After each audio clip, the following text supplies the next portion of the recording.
Load error, it hasn't meant that much to every patient, but I know there have been patients where it has clearly been meaningful to them to see that I am representing that part of myself, so they can then feel comfortable sharing whatever identity they have during their appointments. I don't make a point of mentioning it, but I am also very intentional about note as a pediatrician. I am often the first line of contact for young trans patients, sometimes even the very first person they feel they can share that with, and it is a responsibility that I take very seriously. For patients who are not able to be safely out to their families, I am one of the few people they know who will ask them, "What name do you actually want to be called, and what are your pronouns?" In fact, I ask anybody who is about 12 or up, just as a matter of course, about their gender identity. No matter how clearly cis-presenting they may be, I just ask. Thus far, I haven't had a single patient react negatively to it. If anything, I think it's just becoming a new social norm for many people. I have some patients who are trans where the parents have had a really difficult time accepting that. I have one in particular who was not out, and is still not out to their parents, but their parents are aware that they are exploring that aspect, and it's really challenging because you want to support that patient but you also know they're not going to be getting the care they need in that household. So for me, it's just a question of getting them through this period of time before they can then access that care on their own terms. I only learned a relatively small amount about trans healthcare when I was in medical school, and have since made a point to do as much independent research into this as possible in order to be best equipped to help my patients. From my perspective, there should be no dispute that medical schools should be doing more to educate future doctors on this. Even if you don't go into obstetrics, you should learn how the birthing process goes. Even if you don't go into psychiatry, you should have a basic idea of what depression and anxiety look like. There shouldn't be an opt-out for any kind of medical care. There is nothing more or less valid about trans medical care than any other area. So even if it's not a part of your practice later on, learning how trans youth can be appropriately cared for, and what gender-affirming care looks like, is something that should be included in every medical school's curriculum in general.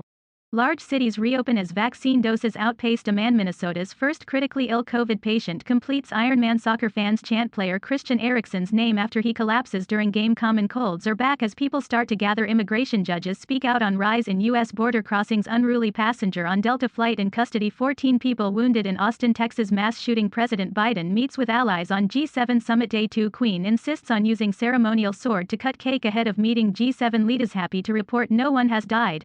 Authorities search for suspect in Austin shooting. Proposed peacock bill ruffling some feathers in Los Angeles. Slow start to Washington's joints for jabs vaccine program as it grows in popularity inside NYC's least vaccinated neighborhood. Britain's Prince Charles urges action on climate change at G7 dinner hosted by royals. Behind the scenes as Westminster dog show held outside for the first time. Rescue commander speaks out about boat rescue in Austin, Texas. One of the most troubling things I've seen in the United States is this wave of legislation in state after state denying trans youth access to healthcare that is gussied up in this narrative of, it's for the children's own good, and the idea that it's protecting them from making an ill-advised choice which will irrevocably alter their lives, which is just simply not true. If you're in any way familiar with care for trans kids, you know that it's done in a very thoughtful, considered, gradual way, so that kids who decide over time that they don't want to continue with any kind of medical transition can go back to whatever their innate physiology would be doing with their body. Putting it in terms of protecting kids is the total opposite of what's happening.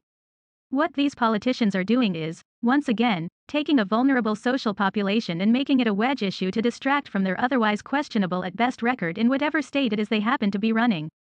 But while this is all going on, this marginalized population of kids isn't going to get the care that it needs, and it's going to be catastrophically bad for them. If there's one thing that has become evident over the last year, it is that the American medical system is profoundly broken.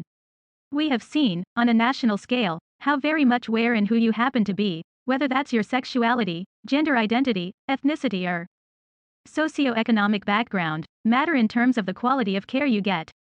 The healthcare system leaves so many people vulnerable for so many reasons, and it's one of the greatest indictments of this country. To any LGBTQ+ child who is not being supported by their family or healthcare provider, I want to say, please, just hold on. I know that it's incredibly painful to have to endure this painful time where you're not going to get the affirming care you need, and there's not a lot that will mitigate that pain in the short term. But if you can just hold on long enough to be able to make your own healthcare decisions and choose your own provider, they